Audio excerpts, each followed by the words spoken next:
اس عمر میں یادداشت کا آپ کو پتہ ہے مسئلہ ہو ہی جاتا ہے. ابھی بھی جیسے میں اگر چاہوں تو میں چاروں کلمے شاید مجھے زبانی یاد نہ ہو، یا مجھے پروفیسر صاحب کا نام نہیں یاد آ رہا تھا. تو اس چیز کا مذاق اڑانے کے لیے آپ کسی کو تذلیل کرنے کے لیے نہ کریں. بہرحال سورہ رحمان پہ واپس آتے ہیں. یہ ایک ڈیوائن آرکیٹیکچر ہے جس میں اللہ تعالیٰ نے 31 ٹائمز 31 دفعہ اس لائن کو فَبِأَيِّ آلَاءِ رَبِّكُمَا تُكَذِّبَانِ، اگر میرے تلفظ میں کچھ اونچ نیچ ہو جاتی ہے تو مجھے معاف کر دیجیے گا، کو بار بار کہا ہے. یہ اس لیے ہے کہ یہ جو ہے 8 دفعہ جب شروع کے پہلے 8 لائنیں ہیں اس میں اللہ تعالیٰ کریشن کی بات کرتا ہے، انسان کی کریشن کی. کیا خوبصورت کریشن ہے، اس کو کیسے بنایا، اس کا کیا دیا، اس کو کیا رحمتیں دیں. اور اس کے بعد 7 دفعہ اللہ رب العزت جہنم کا ذکر کرتے ہیں. جہنم کیوں امپورٹنٹ ہے؟ اگر آپ یہ دیکھیں کہ جنت اور جہنم کا کانسیپٹ ہماری زندگی سے نکل جائے تو ہماری زندگی کا تو کوئی مقصد ہی نہیں ہے. زندگی کا مقصد بیسک آپ کا اس دنیا میں رہتے ہوئے آپ کا اچھے کام کرنا، تو جنت کمانے کے لیے. برائی اگر ہم کرتے ہیں تو جہنم سے ہم ڈراتے ہیں. تو ہمیں جہنم سے دور رہنا ہے اور جنت کی طرف پہنچنے کی کوشش کرنی ہے. 7 دفعہ اللہ نے جہنم کی کریشن، یعنی وہاں اللہ اپنا عدل بتا رہے. کیونکہ ہمارے ملک میں اس وقت عدل اور انصاف کا فقدان ہے، اس لیے میں چاہتی ہوں کہ آپ لوگ ذرا سا سوچیں کہ اگر کوئی غلط کر رہا ہے اور اس کو عدل نہیں ملتا، کوئی اچھا کر رہا ہے اس کو اس کا اجر نہیں مل رہا، تو پھر تو زندگی کا کوئی فائدہ ہی نہیں ہوا. تو اللہ نے ہمیں یقین دلایا ہے کہ تمہارے ہر غلط کام کا تمہیں وہاں پر پورے عدل سے اس کا پنشمنٹ دی جائے گی. اسی طرح اگلے اس میں 8 دفعہ اللہ تعالیٰ نے جنتوں کا ذکر کیا ہے. پہلی جنت جس کو کہا گیا ہے جنت اولا، یعنی کہ خوف والوں کی جنت، ان لوگوں کی جنت جو اللہ کے خوف سے اس دنیا میں اچھے کام کرتے تھے. خوف ہی ہے نا اللہ کا، اور جو برائیاں کر رہے ہیں ان کے دل میں اللہ کا خوف نہیں ہے، اس لیے اللہ نے اس جنت کا نام جنت الاولا رکھا ہے. اگلی جنت جو ہے وہ جنت ادنا ہے. ادنا اردو والا ادنا نہیں ہے، یہ عربی کا لفظ ہے. اس کا مطلب ہے امید والوں کی. یعنی جب بھی ہم کوئی اچھا کام کرتے ہیں، جب بھی ہم کوئی نیکی کا کام کرتے ہیں، جب بھی ہم کسی کے ساتھ بھلائی کرتے ہیں، تو ہمیں ایک امید ہوتی ہے کہ اللہ رب العزت ہمیں اس کا بہت اچھا اجر دیں گے. رائٹ؟ ساری زندگی ہماری اس چیز کے اوپر بیس کرتی ہے. ہمارا ہر فعل، ہماری ہر عمل نیت تو ہے، اور نیت میں کیا ہے؟ یا اللہ کا خوف ہے یا بہتری کی امید ہے. یہ دونوں چیزوں کے اوپر ہماری ساری زندگی گزر جاتی ہے. اور اللہ اس صورت میں ہمیں بار بار یقین دلاتا ہے کہ I am looking at you, میرے نظر میں آپ ہو، مجھے پتہ ہے آپ کیا کر رہے ہو، مجھے یہ بھی پتہ ہے کہ آپ نے یہ کام کیوں کیا، کس لیے کیا. کوشش کریں کہ آپ یہ سوچیں جب بھی آپ کوئی صورت سنیں، ایک صورت سنیں.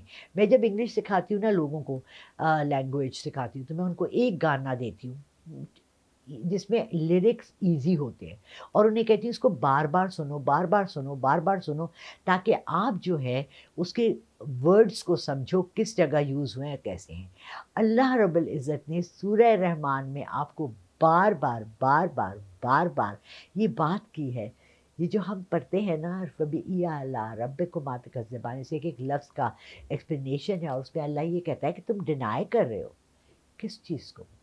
کیسے کرو گے؟ فار ایگزامپل، تم اگر اپنی آنکھ کو ڈینائی کرو گے تو اندھیرے اور روشنی کا کیا فرق پتہ لگے گا. یہ اس سے پوچھیں جس کی آنکھ نہیں ہے. اگر ہم سانس کو ڈینائی کرتے ہیں تو ہوا کیا ہے، اور اگر ہم دماغ کو ڈینائی کرتے ہیں تو سوچ کیا ہے. اور ہم کیسے ڈینائی کر سکتے ہیں تمام چیزوں کو، ان تمام رحمتوں کو جس میں اللہ نے ذکر کیا، مرجان کا، پھولوں کا، زمین کا، آسمان کا، نعمتوں کا، رحمتوں کا.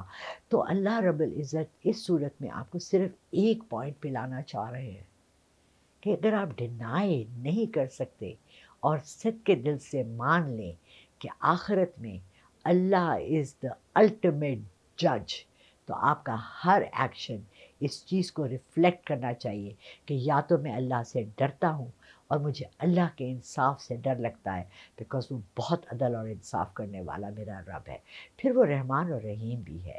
تو کوشش کریں کہ ہر ایک کے ساتھ اچھی طرح پیش آئے، اچھی طرح ان کے ساتھ اپنی ڈیلنگز رکھیں، تاکہ اللہ رب العزت اینڈ میں آپ کے ساتھ بھی رحمتیں رکھیں۔ بہت شکریہ۔